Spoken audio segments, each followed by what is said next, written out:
Hello. Hello.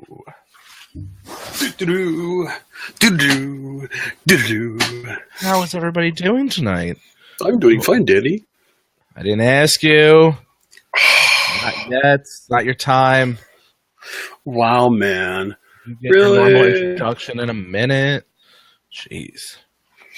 You know, you need just to be filled with magic. I will be filled with magic in 9 days when I'm in Disney. What? I love the smell of this candle.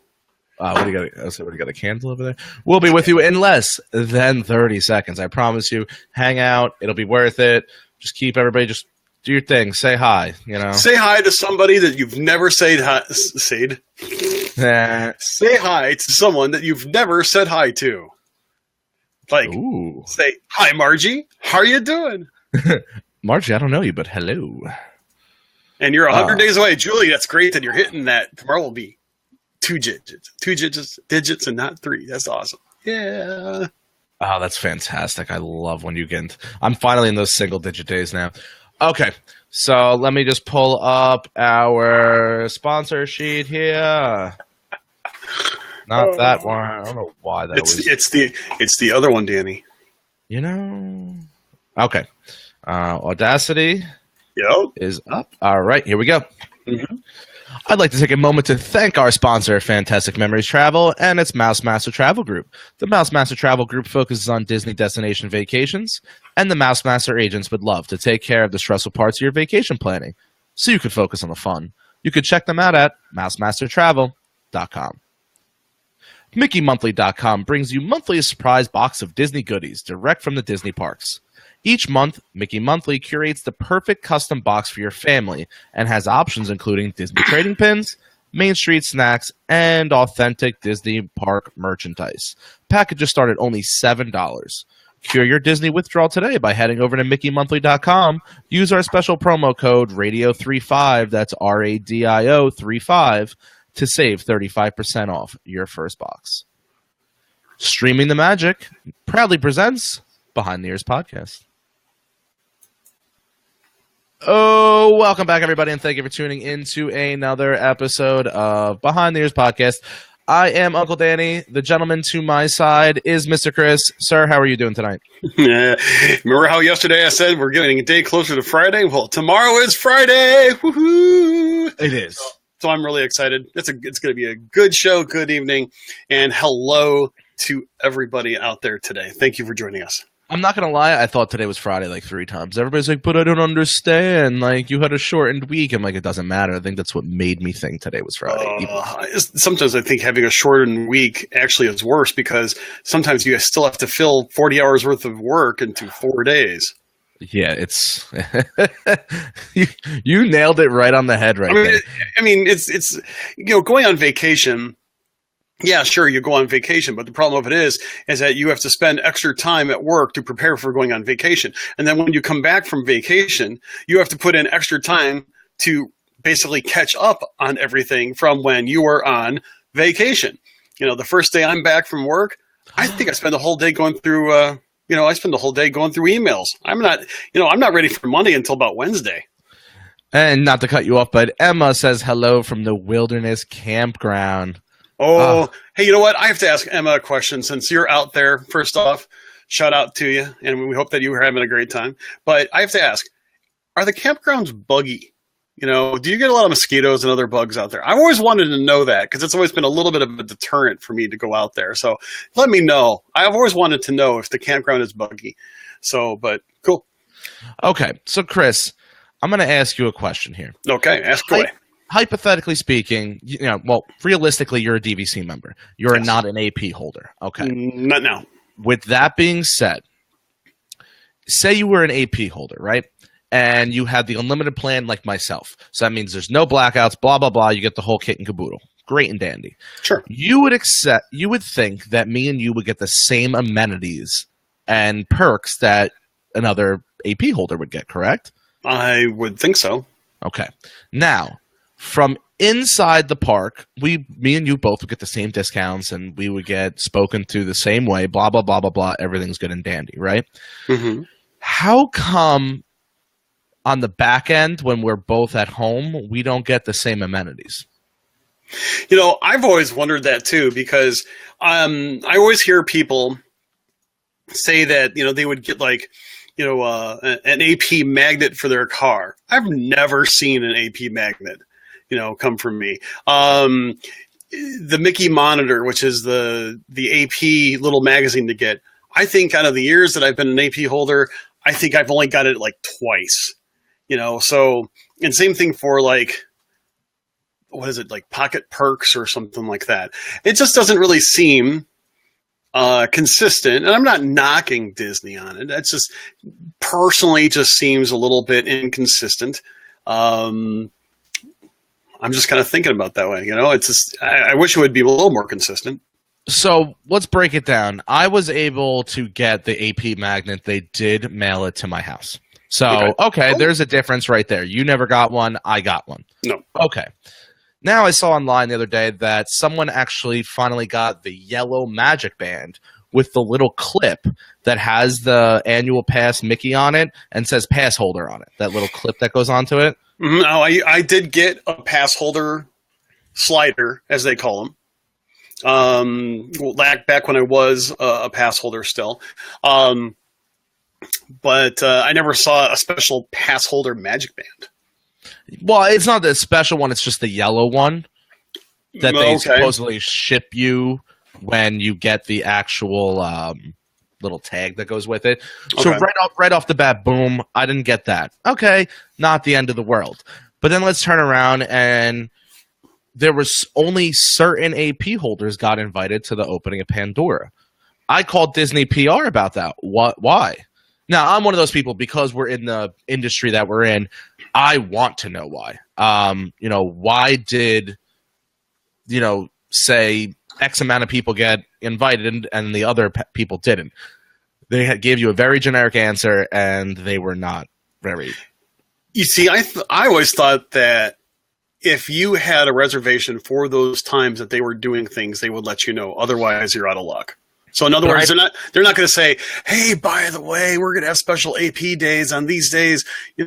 Feel free to set up a time to come on down and, get a room and come see Pandora before everybody else. I've never heard that. I've only heard people, and also it goes for some of the DVC, pop-up perks as well. Only when you actually had a reservation. Yeah, I don't know. I don't know, because I know people who got invited that were not at the parks during that period of time. Really? Did not have a reservation yet. But were they locals? No. I know people in Jersey that got invited. And I was thinking, okay, well, I signed up in March. Maybe am I too new? I don't know. It's really kind of one. Yeah, it's something that makes you wonder. That's what I really wanted to say. Because there were a lot of people that got to see it that were locals, so they didn't have a reservation. There was, I guess, emails that went out and so on and so forth. And but keep in mind, I haven't been a pass holder for a couple of years now, so it's kind of like I don't want to say, I don't want to say it's random, but it might be. But look at Daniel Mascopes, who does a fantastic job over on Periscopes. I never got invited, and I'm a local. Okay. So that takes it out. But the reason I brought it up is because I received this in the mail the other day. Is that a Mickey Monitor? It is. Oh. And it's actually very in-depth. It gives us a full look through of Pandora in the first couple pages. It gives you the select, some of the desserts, menu items they have. I need to go this way. I know the camera's a little weird. You're doing a good job. Sorry, it's really hard. The camera's like backwards. They actually even go into the new finale they have over in Magic Kingdom. Beautiful picture, by the way. And then I can fast forward. They talk about Pixar Live is another thing. Then they gave us this cool pamphlet in here. I'm going to try to do this better for the camera. Move over, microphone. Okay, so it's That a nice breaks- it's a nice fold out. Yeah, and it goes into depth later on different calendar ideas, places to eat, new things to the park. So I called the one lady that I know that is also an AP holder and who did get an invite, but did not get this booklet yet. And we live very close to each other. Now, Ed made comment. I saw a brief flash across the screen that basically made a comment about a computer glitch. And I heard about that too. In fact, people were talking about it all over Facebook. But the thing of it is that what's the best way of putting this? You can't explain all of this to computer glitches. And I'm only speaking observationally. Granted, you buy an annual pass so that you can get the discounts, so you can get into the parks, for a good number of times, and so on and so forth. The little extra magic type of thing is exactly that. It's extra magic, but there are a lot of people that probably would have changed some of their plans if they knew that they could have gotten into Pandora early. Yeah, I saw a couple people say, hey, I was a DVC member and an AP holder. I got invited for both. I know people who said I've been an AP holder for years and I didn't get invited. I saw people say I got invited, but I couldn't get any fast passes. It was sold out. We're seeing a wide variety of options really coming through. And I wonder if it really was a computer glitch. I don't know. Michelle says, I think the local pass holder should get invited first, then the other list of AP. I'm going to... That's the thing. You know what? I'll stop you there because I know what you're going to say. And I don't know if I totally agree with that because, there are pass holders that would love to have just gone down for a quick weekend to do that. I mean, Disney could have made out like a bandit. And, and even other people such as us, who, were obviously a part of the Disney community. I'm a blogger. I've been blogging for Disney items for a few years now. Obviously, we've been podcasting for nearly a year now and, have a pretty sizable following. Thank you, everybody. It would have been great if people who, not just AP holders, but people that were a part of, there were some media days, but we didn't get invited to that either. Erin obviously wants to say hi to her mom. So, hey, Mom. Hi, Mom. Throw it out there for you.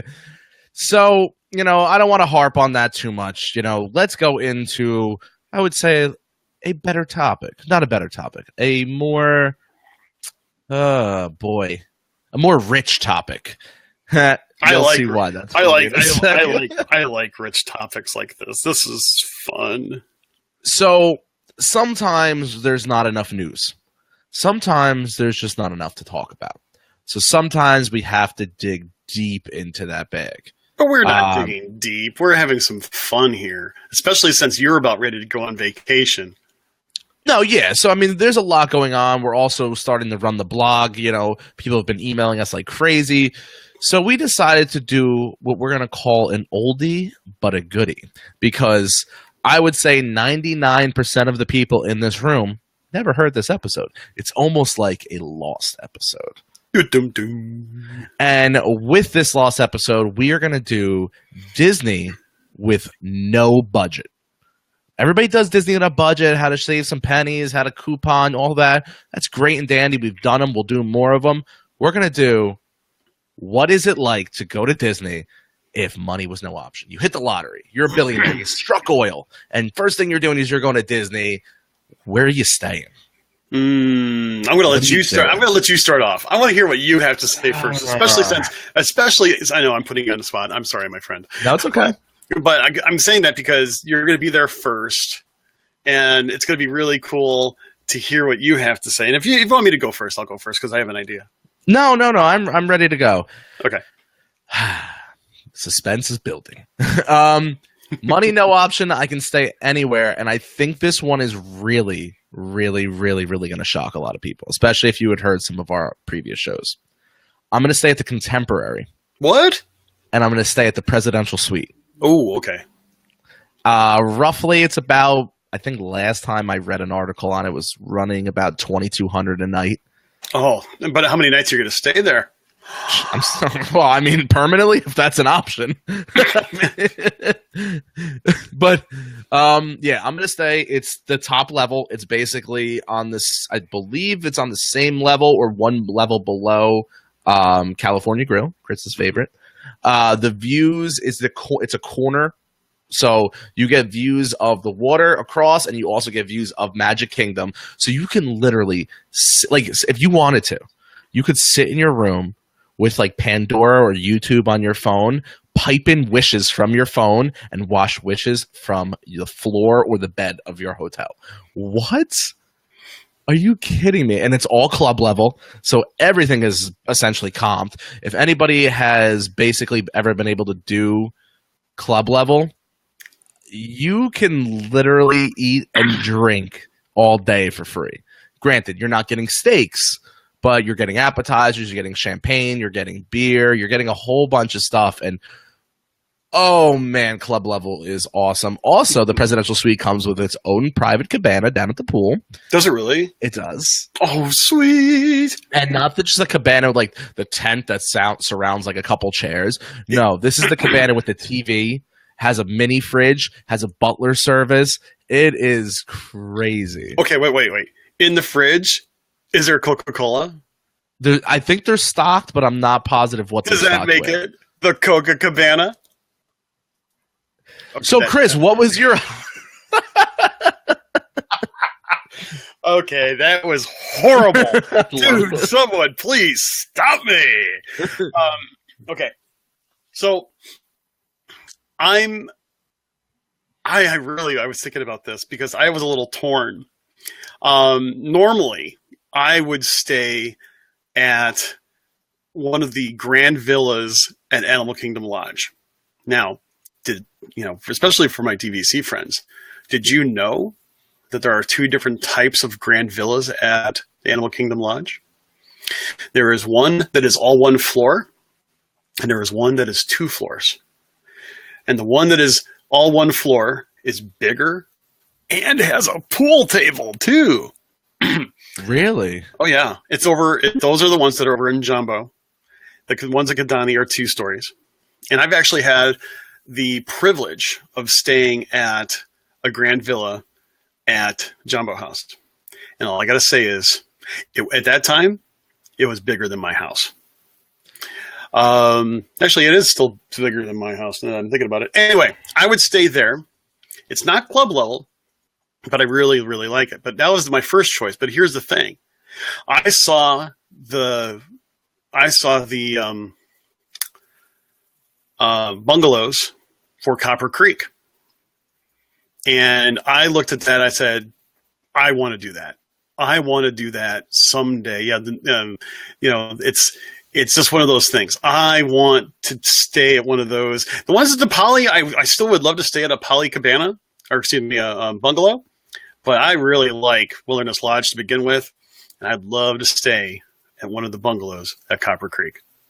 And I don't know how much it is per night, but it's got to be, way up there, like you said before. I mean, because it's just, it's got to be awesome. So I actually have to make a retraction. I said sitting in your room watching Wishes. You can't watch Wishes anymore.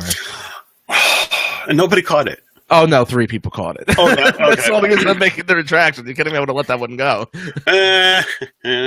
Ryan was one of the people who caught me, so I'll give you credit where credit's due.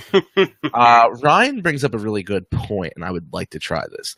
Do you think if you paid enough, they would take you to the abandoned parts in Disney?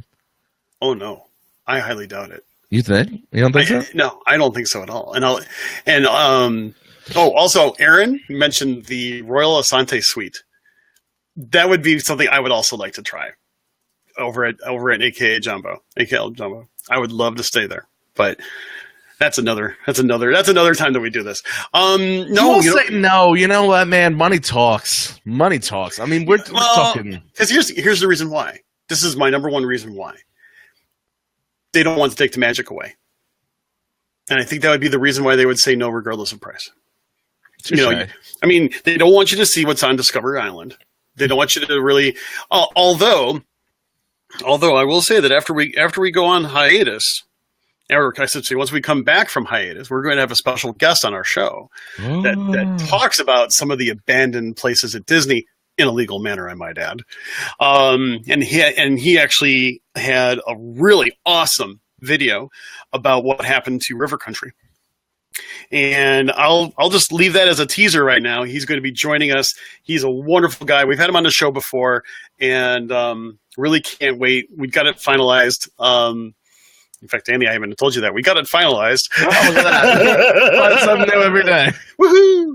Yeah, we didn't, unfortunately, Thursdays, everybody, we don't really have a chance to talk too much before the show. We normally talk a lot afterwards. Anyway, but yeah, I would think that there is a limit, because like you can't even, a person cannot buy their way into Cinderella Castle. I mean, a lot of people are like, oh, I'd love to get a room at Cinderella Castle, or how much is it to stay at the castle? You can't, because technically, from what I understand, and I'm going to probably use the wrong terminology, it's not registered as a hotel room. So it's one of those things where you can't buy it. It has to just be, it's comped. It's basically what it is. You know, nope, lost my train of thought right there. All right, I'm gonna go to the next. Or that was all right. I'll start. Okay. So, I've always been intrigued on how Disney does things. I've always had a wandering mind when I look at something, and people will just see a ride, and I want to know what's behind that ride. I want to know how it's made and how things are along like that, right? So I would like to go on one of the fantastic VIP tours. The most expensive one is about $300 a person, and it's about 8 hours. It's about an 8-hour tour. But they go into Imagineers, behind the scenes of rides, backstage, and technically we're going to call it underground, even though it is technically on the level. Because here's a little trivia. If you guys didn't know this, whenever you hear about the underground tunnels of Disney, they are true to an extent. They are where all cast members and characters move around the parks and everything. But Disney was built on top of those tunnels. What you're walking on is above ground. You're almost like on a second floor. Yeah. Most people don't know that. I thought it was pretty interesting. It's really cool. And that's also partly the reason that they had to do that is because Disney is pretty much at sea level. Yeah. Stan goes, money talks, and I'm staying at the Haunted Mansion if money is no object. That'd be cool. It's kind of funny you say that. If money is no object, you'll stay at Haunted Mansion. On the opposite side, you couldn't pay me enough to stay at It's a Small World. No. Oh, God, no. Money is no option. We're boarding up the wall. We're boarding up the entrance to that ride right now. That and Speedway. Oh, gosh, here we go again. Okay, so what is something you would like to do? Okay, so here's the one thing I want to do, and I'll be really honest. I would so love to do this. I would love to replace one of my nights in a hotel with an full evening stay on the Grand One. Ooh, yeah. Money, no object, baby. I'll tell you right now, I had a fortunate piece of magic come my way a couple summers ago. And I got an impromptu tour of the Grand One. What a glorious ship. I would love to be able, and yes, by the way, you can rent it for an entire night. And it's like $750 an hour. Do the math. You want to dump a slew of cash very quick? Oh yeah, you can go ahead and have it on a lagoon, and stay in probably the most expensive night of anywhere on Disney property. I would love to have. Hope my wife's not watching. Really love to watch the fireworks from the Grand one night. Would love it. I just would love to do that. That'd be cool. That would be that'd be memorable. Definitely memorable. Yeah. Where is the Grand One docked? It's over at the Grand Floridian. If you go over by the quick serve area and like as you're walking over that way, look to your right. Usually the Grand One is docked at the marina right over there. And it's usually there are usually people that are there. There's a crew there that kind of keeps it ready, for guests. I have some pictures of it. I need to find those pictures, but it is stunning. Oh man. Just you'll see pictures of it. I mean, it sleeps like 12. I mean, wow. That's immersive. I mean, it's not okay. When I say sleeps like 12, you're not going to be sleeping in a king size bed. I'll tell you that right now. But I mean, I'll have to take a look. I have some notes on it from that trip. Fabulous. Oh, seriously though, I mean, it's a Robin Leach type of thing. For the lifestyles of the rich and famous. There is the Grand One over at the Grand Floridian Hotel at Walt Disney World Resort. It's a horrible. You need to take away my microphone tonight because he's on a roll tonight. Hey, is that a fat joke? Sandy would like to know, how do you get to stay at Cinderella's castle? You cannot. They used to do Make-A-Wish. Was that the foundation they used to be partners with? Well, it was Make-A-Wish, and Ed basically said it's for corporate use now. One other person mentioned that it's supposedly part of some wedding packages. But in essence, it's you can't just reserve it. Is really what it comes down to it. Yeah, no, that went away a long time ago. Next up, it's a shame I'll just say that. I would like to do, this is not terribly expensive, you could do it now, but I feel like with money, you might be able to squeeze your way into maybe something a little more private. I would like to go to the Brown Derby and have dinner with an Imagineer. You know what? That is actually really cool. In fact, my niece and her family actually did that. And they got to talk with the Imagineer, and they talked about a lot of different things. And it was really, from what they said, it was very worthwhile to be able to do that sort of thing. I would love to do that, to be honest with you. And if it would be like any bit of the conversations I've had with certain engineers during some book signings, I will say it actually paid off to be at the end of the line. It's really Imagineers are just awesome, awesome people. And, I would definitely do it. I would love to pick their brain and really just dive into the whole notion of, what, do you just wake up and come up with these brilliant ideas? Or because you got to think a lot of them take time and effort and multiple people, but you got to think there's one ride in Disney where someone just woke up and was like, boom, I got it. Look at this attraction I just made, Well, it's also you take something like Soarin'. The prototype for Soarin' was made from an erector set. Really? Yeah. I did not know that. I can't remember. I saw the video on it, and he had an idea, and he had an erector set from when he was a kid. And really awesome. He's just like, well, let me try this. And so he basically put it together, as an erector set type of thing. And if you look at the overall infrastructure of Soarin', it's not that much different. Except it's just with huge hydraulics. I mean, it's really pretty awesome. So, yeah. I would love to be an Imagineer, to be honest with you. I'd like to take the engineering that I have now and put it towards that. But that's a whole different show. What else you got for us? To be very honest, I would also love to do the chef's table at Victoria and Albert's. You took one of mine. Well, it's one of those things you could have more than one set of people there. I would love to do that. But, the funny part about it is my wife is not an adventurous eater. So, and they have a lot of really awesome, gourmet type cooking.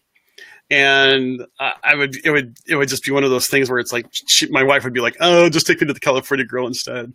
But I would love to do the chef's table. And I've had a friend of mine actually do the chef's table. And he looked at me, he's like, Chris, you gotta do it. You gotta give it a try. So we'll have to see. That would be one of my bucket list / if I had no budget type items. I would like to do 2 theme parks in a day. Meaning I would like to start in Disney World and do Magic Kingdom, get out, get to the airport, and land and do Disneyland all in one day. That's possible. It's very possible. People do it all. People have done it many of times. I mean, the fact of the matter is that you go with the time change. I mean, Yes. you can easily do it. You know, you get there early magic hours. You leave there at like 11 o'clock, catch a 1 o'clock flight, get out there by 2:30, 3 o'clock. You are on property by 4. You are enjoying, you know, a churro on Main Street, and you're, you know, waiting to see the parade and everything else out there. I mean, it was easily done, you know. Yeah, I mean, it would definitely be a very long day. You would definitely be extremely tired at the end of it. But at the same time, I also think you would be so hyped up. You sleep on the plane. It's probably a 7-hour flight. Oh no. It's probably no more than a 4-hour flight. Really? When I flew to Vegas from Jersey, I thought it was like 6 hours. Oh no, it's not. I mean, I used to fly from Chicago to California all the time. It is less than a 4-hour flight, and so given from Florida, it's not that much further east. It's probably no more than a 4-hour flight. But Eric don't says forget, it's 6. you know, really, I'm surprised, and so I'll yield to better information by all extents. But there's one thing though, Danny, you What? wouldn't be if money was no object, you would not be flying. You would not be flying commercial. You'd be getting your own private jet, and then jet sitting over there, like, you know. Oh yeah. Chilling. It'll be painted black, red, and white for the Behind the Ears podcast. It'll be on my logo right on the whole thing, not on the tail. The whole body's getting painted. You know what? If I'm going to joke around, if Metallica can do it, we got a shot here. So you're saying there's a chance? I don't know. If someone wanted to start some sort of a what's that called? Krudsky's, you know, GoFundMe account for us to do something like that as a publicity stunt. That would be so awesome. Might take a while.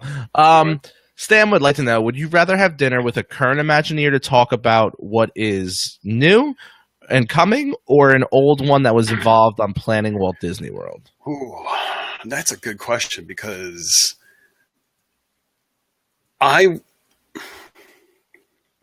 going to say an old one, only because I don't know how much information you're going to get about new and coming things out. That's a good point. And you know what? New and coming things are exciting, but there's always leaks. The old stuff, I want to hear about the stories maybe with Walt from Disneyland, or, you know, maybe some of the Imagineers directly dealing with the early stages in the 70s and let's say the 80s and 90s going on inside Disney World. I want to know, like, what was that room like? I can only imagine. Probably had a bunch of guys in black suits, white shirts, black skinny ties. The room was probably filled with smoke, because back then you could smoke in all the rooms. And I mean, you're talking about some of the, I'm gonna use this word loosely, the world's most ingenious people who built America's greatest theme park all in one room. I will definitely agree. When I actually got to meet Marty Sklar, and first off, what a wonderful, wonderful man.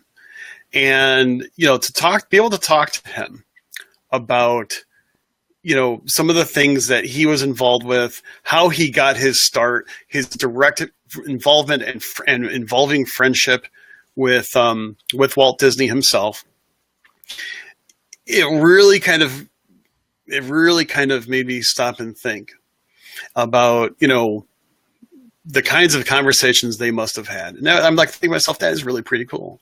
And I got to also meet a couple different Imagineers, current Imagineers, during that same event. And they were some of the most inspiring people I've ever met, to be honest with you. And the interesting part to that is all of them are inspiring in one way, shape, or form. It's not just, hey, let me tell you some information. They do it in such a way where, like, they really super inspire you. And that's something I think we all need to just get a little bit more of. Not just the parks, but to really be inspired, to really go after your dreams. You know, I know I'm getting kind of philosophical here, but that's just something that chase them, man. You know, chase them. You got to do it. And sometimes it's hard to do it, but you got to do it. And I learned that from that adventure with Marty and some of the other Imagineers. You know, Chad brought up something funny, and he would like to drink a beer walking down Main Street. And I was like, you know what? That would be kind of cool. It'd be something unique. I'm drinking beer down Main Street, USA. Sorry. So cool. Money could do so much inside Disney, but at the end of the day, we've really hit a lot on the head. I think besides tours and food and places to stay, at the end of the day, everything we've basically talked about, you could obtain. You could obtain that restaurant reservation at Victoria and Albert's. You can have a dinner with an Imagineer at the Brown Derby. So I think Disney does a good job where they offer these certain amenities like the Grand One for, we'll call them the one percenters or the people who could have the money to do things like that. But at the same time, they also offer so much for the average Joe. We named a lot of stuff tonight, but I can name more stuff I can do on a budget. That's actually a really good point. I mean, the fact of the matter is that anybody could save up for a big splurge. It may take a while. You may take away for certain things, but you know what? Sometimes you have to stop and say, there's a lot of other things that you can do on a budget that you can work with. And there's a lot of little things that, granted, we've talked about, being on a budget and some free items or ways to save money or the way to get the biggest bang from your dollar. And that's cool too. While everybody does Disney differently, the fact of the matter is that do Disney the best way you know how, and you're going to have the most awesome time. At the same time, live Disney differently. Do the different things for your, in your family. Decorate your house, you read books or watch different things on TV, enjoy music. The fact of the matter is that Disney is not just about the parks. I mean, it really is a lifestyle. And you don't always have to have the biggest budget to live a good Disney lifestyle. Yeah, I agree. So do you have anything else you'd like to touch on this? We did our normal, if you guys have been noticing, we've been doing about 30 to 40 minutes worth of a topic, and then we kind of open it up to you guys because it seems to be people really enjoy when they can ask us questions. So, Chris, do you have anything else you'd like to say? No, nothing to add here. I think I look forward to hearing what some of our guests tonight would like to talk about. Okay. Chad would like to know, if you could help retheme a land, what would it be and where? I would actually like a little bit of a retheming with Tomorrowland, but not necessarily change the idea of Tomorrowland. When Walt Disney first created Tomorrowland over with Disneyland, there were some things that were very much technological advances, and it was really to see and to showcase the future. I would love to see Tomorrowland do something like that, even if it was filled with a bunch of prototypes that 6 months down the road would become reality. I think that's also one part of the problem why Tomorrowland seems a little outdated for its name, because especially through 1990 to today, the technological advances of the past 20 some odd years increased dramatically every 6 months. And it was very hard to keep up with, what was the, technology of tomorrow, because it was the next day and it was a reality. But I would like to see something come out of that where, maybe even a little bit more edutainment in the Tomorrowland type area, where you can be entertained, but maybe also get a little taste of prototypes of the future. This is a tough one because I wanted to go there. I think that's probably the most common one. Did I steal it for you? Yeah, but I'm going to say let's move over to Frontierland. I think that whole genre and that building type and just everything going on in Frontierland, I would change it. I don't think I could keep it and just fix it. I think it needs a full retheme. I mean, to actually remove Frontierland as we know it? As we know it. Retheme it to something else. What? I don't know. Give me a little bit. We'll answer some questions, and I'm sure something will rattle through my brain. I'll get back to you on that one, Chad. Michelle, first Disney memory. 1994, staying at Disney's Music Resort in the pool where the piano-shaped pool is, where the keys are on the ground. Me and my sister were playing a game, There's a Shark, where she pretends she's a shark. And my dad was in the pool, and I didn't know how to swim very well. I was young. I was 4. Let's be real here. And I was remember clinging onto my dad's arm and him just walking me around this giant pool. And I thought this was the craziest thing, that there was a pool shaped like had piano keys in it and everything. I thought it was the craziest thing in the world. I've gone back since, and it's just not as crazy. But that would be my first memory. I think of my first memories, and we went to Disney, and I think it was Thanksgiving of 1981. Epcot was not there yet. I remember going over by what is, the TTC right now, and we were waiting to buy tickets, and they still had the support columns were being put in place for the monorail to go out to Epcot.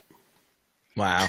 I remember my parents trying to figure out what kind of ticket to get, and they got the passport ticket, which is kind of like a regular pass, so you didn't have to buy the individual A through E tickets. I remember having dinner at Liberty Tree Tavern with my family, or something. I'm assuming it was Liberty Tree Tavern. I'll let you know that. And it was busy and it was crazy, but I remember that with my mom and my dad. And I have some other funny, Chris being an idiot kind of memories. Like they were taking a picture of the family over at the Hall of Presidents, and I was sticking my tongue out. There you go.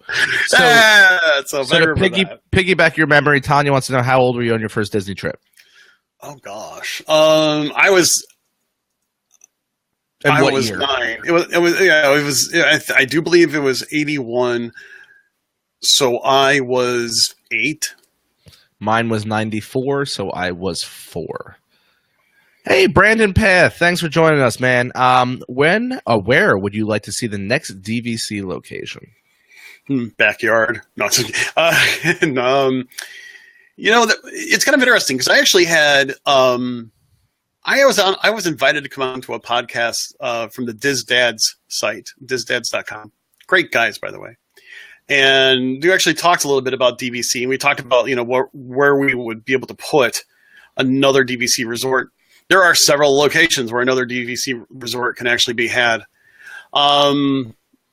Personally, I think there is some area,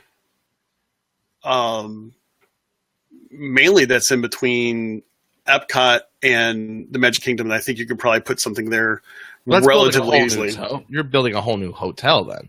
Well, yeah, because the thing is, I'm not the biggest fan of. I know they're doing some DV stuff over at Coronado. I know that, and there's actually been some. I don't want to say controversy, but there's been a very big conversation among DVC members on Facebook. So I'm staying away from that controversy, and just say, let's have a whole nother really cool themed resort. Well, I'm diving right into that controversy. I think they should make a DVC resort right in between Riverside and Port Orleans French Quarters. Where are you going to put it in between the two? I didn't say there was room. She asked a simple question, and I'm just answering the question in the appropriate manner. I didn't say it was a good idea. I didn't say. Where there's a will, there's a way. Just got to move some roads around, some buildings. We'll make it work. But that's where I would put it, because I think that theming between the two would be pretty crazy. Actually, I to be honest with you, I think that if you want to go down that route, those two hotels would be ripe for that picking, to be honest with you. I think they've got a wonderful theme. I love both of their themes. It's everything that encompasses many different aspects of the South. And I say the South is a very broad statement, and the hospitality within. So yeah, I can see that. Yeah. Brandy wants to know, if you could create a ride, what would it be? Well, you know what? I'll tell you what. if I can create a ride, I am a thrill ride kind of person. I'll be really honest with you. I would love, and I know this is kind of a near impossibility, I would love to be able to have some sort of a roller coaster ride where you and a guest, and so it's a 2-person car, that you can dial up the intensity, right? Okay, so you can. It's very much like Cyberspace Mountain meets reality, and you're able to get it to do different things, like it's split off to different parts of tracks where you can go upside down or do a corkscrew or something to that extent. But the person behind you can go just a nice wavy coaster without any of those things and still have a really cool experience. I don't know if it can be done, but hey, blue sky, there you have it. Okay. I'm gonna go with a Monsters Inc. theme style.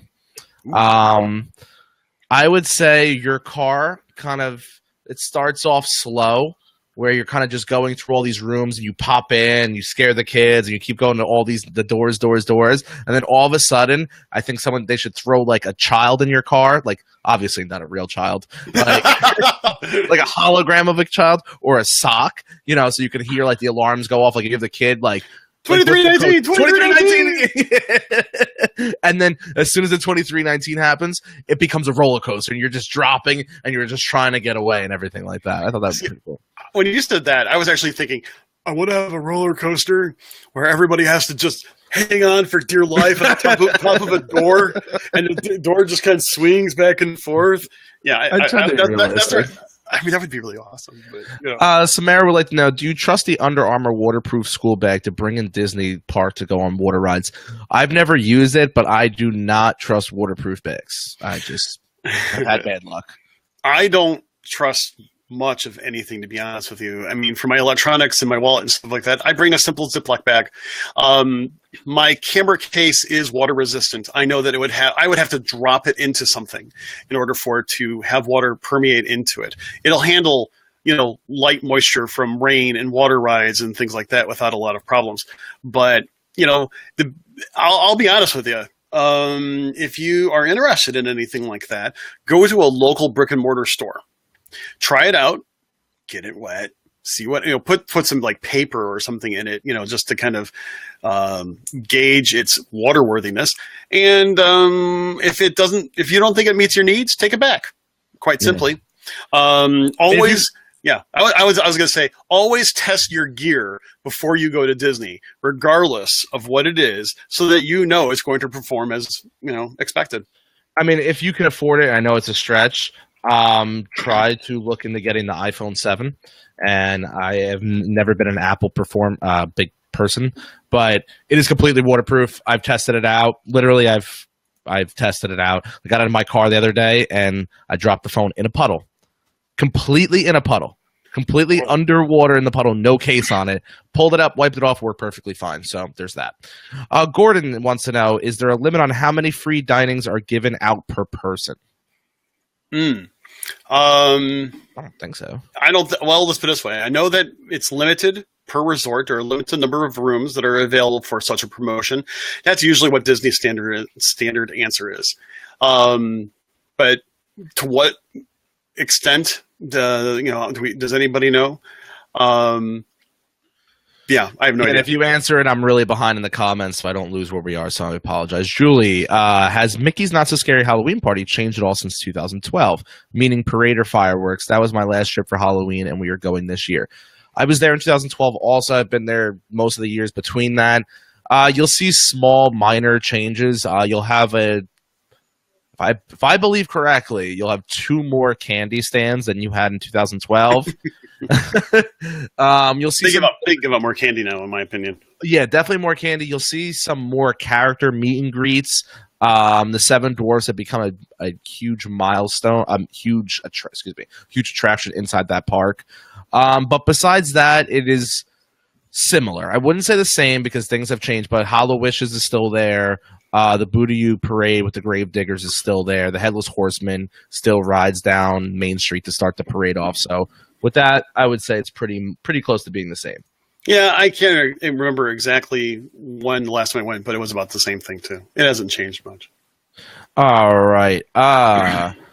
Samantha, I'm torn between staying at Riverside with no dining plan or going to a value, adding a day, and getting free quick service plan. Any thought? All right, so let's break this down.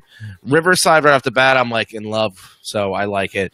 You don't get dining, which honestly, depending on how much you eat, it's not the end of the world. If you go to a value, you're taking, in my opinion, a step back in the hotel. But you're getting the free quick service and an additional day in the park. Anytime I can get an additional day in the park, I'm going to take it. Oh yeah. Sometimes you just have to do the math, right? And if you feel like it's going to be a good value for you for the money or the amount of time that you could stay, good value does not necessarily mean the cheapest. So you kind of have to weigh the pros and cons with it. Stephanie, I want to know if they have any special pins or anything for Walt's birthday. I went on my birthday once and found a pin release just for his birthday. I've never been in the park specifically on his birthday, so I have no idea. Neither have I, but I was there during like 75 years of Mickey. That was kind of cool. They did some celebratory pins and stuff like that. Oh, I couldn't understand why Aaron just commented, "Good grief, Danny, you're a baby." I'm like, what did I freak out about? Then I realized I said my age, and that's why. It makes more sense. Oh, look at that. That's a cool one. School field trip was my first Disney memory. Kid puked all over the sky buckets. Oh my gosh. Oh. We have a code V. Chad, best place for an adult beverage and your favorite. Seems like we're getting asked this question all the time. We need to have an FAQ section with just I'll just go straight to it. Grand Marnier, Orange Slush, France over at Epcot, period. I'm unfortunately going to have to ditto. I think that's why he answered so quickly, because he knew that was going to be my answer. All right, I'll give you something a little different. I'm going to go with 1964 beer from France at the kiosk. Hey, but have you ever tried the Grey Goose slush over at France as well? I'm not a fan of it. Oh, okay. Would you like Toontown to come to Disney World? No. Toontown, like over from Disneyland. Yeah. Toontown was cute at Disneyland, but no, I don't think so. I mean, I liked it. I enjoyed it. I thought it was fun. It was very age appropriate, but I think what they have now with the Big Top Circus type themed area, I think actually adds to it a little bit better. All right, we're going to start to speed up these answers now since we are getting to the latter part of the show. What is your favorite show at Disney World? Rivers of Light definitely was absolutely stunning. For me, it's going to be Illuminations, but just from what Danny's been telling me about Rivers of Light, I think I'm going to be wowed. Yeah. Are you excited for the gondola? Yeah. As long as it's got the air conditioning and it's not as stuffy as they're claiming it's going to be. Ditto. I think I'd have to say the same thing. Okay. Do you think Tron will ever come to Walt Disney World? Have either of you ever been to park overseas? First part, I do believe Tron will come. If you ask me for a spot, I really think it's going to come over at Great American Speedway. And I have not been to an overseas park. I kind of agree. I think eventually we will see something Tron-ish. I mean, the ride vehicle I think is prime time for it. While I have not been to an overseas park, my daughter went to Disneyland Paris 2 summers ago, and she absolutely loved it. What do you think of a park with all extinct rides from Disneyland and Walt Disney World? We talked about this not too long ago, and I think it would be a pretty flippin' awesome type of park to have attractions that are now extinct and maybe with just a little bit of updating. I think it would be really cool. What are some new characters you want to see inside the Disney parks? Bring Figment back. Well, no, he's not a new character. You didn't answer Bring the question. Figment. Doesn't matter. Doesn't matter. Answer the question properly. I'd like to see Joy from. Joy is there. But I haven't. It's a newer character. Yeah. I haven't seen it, so it's new to me. Okay, Chris. Okay, fine. Will Disney make a non-movie attraction in our lifetime? Yes. I think so. They have. Carousel of Progress wasn't a movie. True.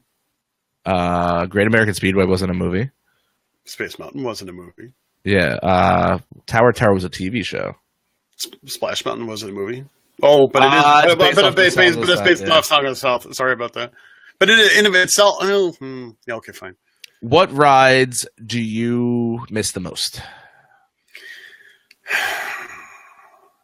I still come back to Timekeeper because I never got a chance to ride it. It was there when I was there during my first trips with my family, and I never got a chance to ride it. And I miss it only because I missed the ability to ride it. Touche. December. Oh, I didn't answer that question. Snow White, Scary Adventure, and Horizons. I'm gonna stick with that. Okay. December 5th. Special limited items. What's December 5th? I don't know. I thought maybe you know. I don't know the significance of it. Not in a Disney realm. I don't know. Julie did answer that question before. They do have a Mickey's birthday pin. What is a sky bucket? A sky bucket is the gondola. The former gondola that went from Tomorrowland over by Fantasyland, over by where Small World was. They did have basically a gondola ride that went across those two lands. And it was tall, it was big, and people got sick on them. Yeah. Sorry, I'm trying to go through these as we think. Do you think they will ever rebrand some of World Showcase to align with Disney movies like Norway with Frozen? I hope they don't. I really do think it's going to happen. I think it's going to happen, but I don't want the country to be associated with. I want the countries to be the countries. I don't want the countries to be associated. I don't want to say, here's Frozen. Oh, and here's a little bit of Norway. I don't want. I personally don't want that. Did you ever see the Tapestry of Nations parade? Only on video, and I love the soundtrack. I never saw it. I can't say. What is the worst ride at Magic Kingdom? Oh, boy. That is, I can give you like 10. This is a great escape, hands down. Enough said. Next question. It's honestly a flip of the coin between Peter Pan and Great American Speedway. Yeah, I know you don't like Peter Pan because it's just odd why it's so darn popular for what the Reddit is.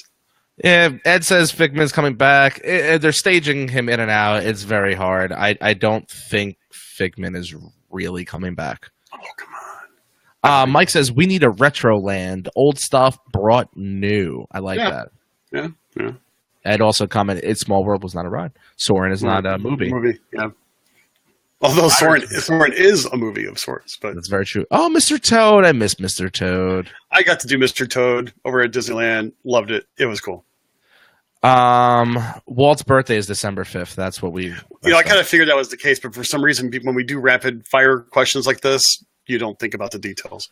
When will they pull the plug on Universe of Energy? 2020, if you're going to ask my personal opinion.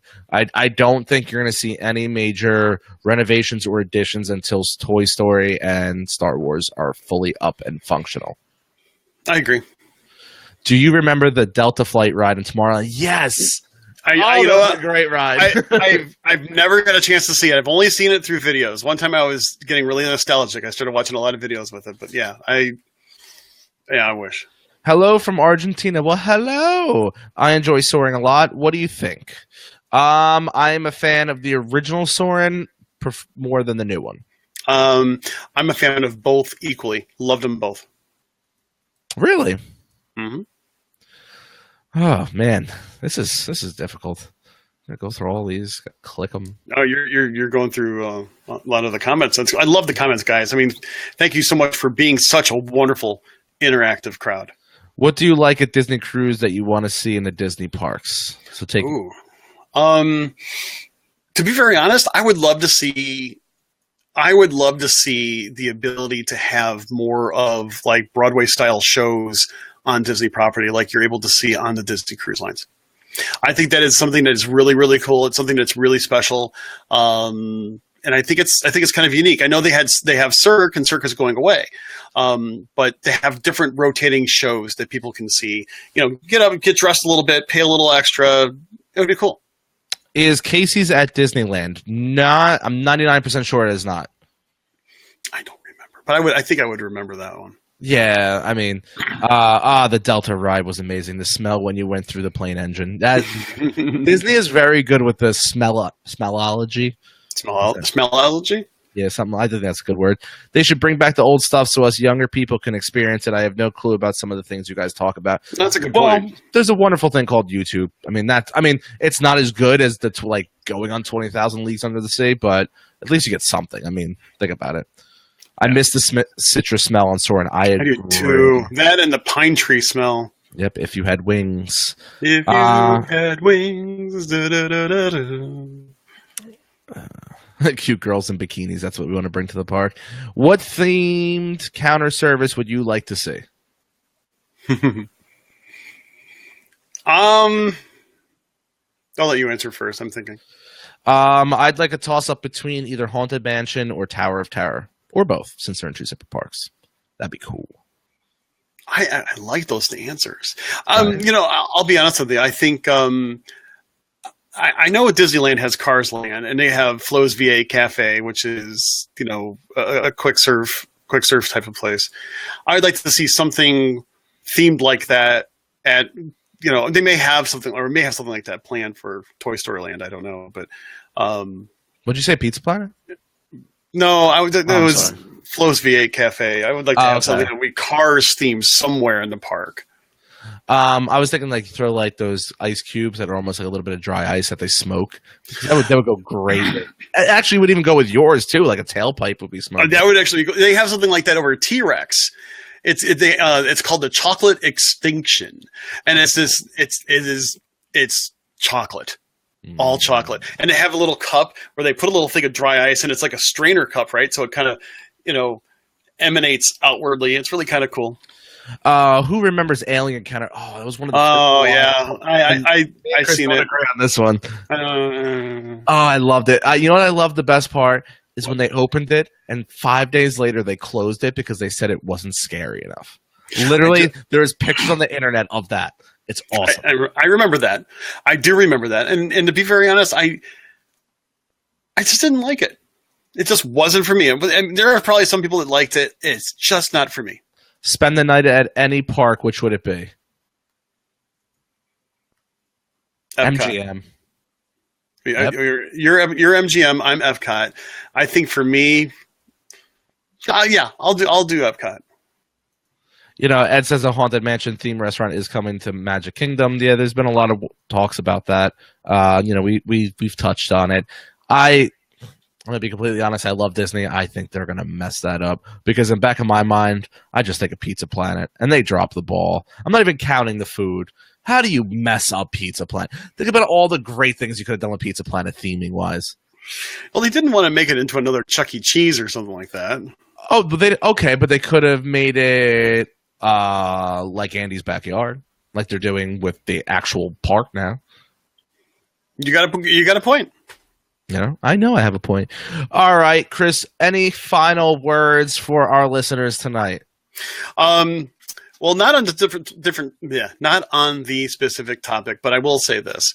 I want to remind everybody that we can't get to everybody's comments. We do read everybody's comments after the show and also in the morning as well, because we have a lot of great interaction. If we didn't get to your particular comment, that's okay. It wasn't that we were trying to ignore you. It's just the way that our system works, we don't get to see everything because we only have a very short window when it pops up on our screen for us to be able to show it.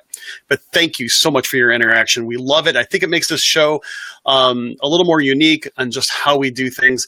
But thank you for being a part of the show.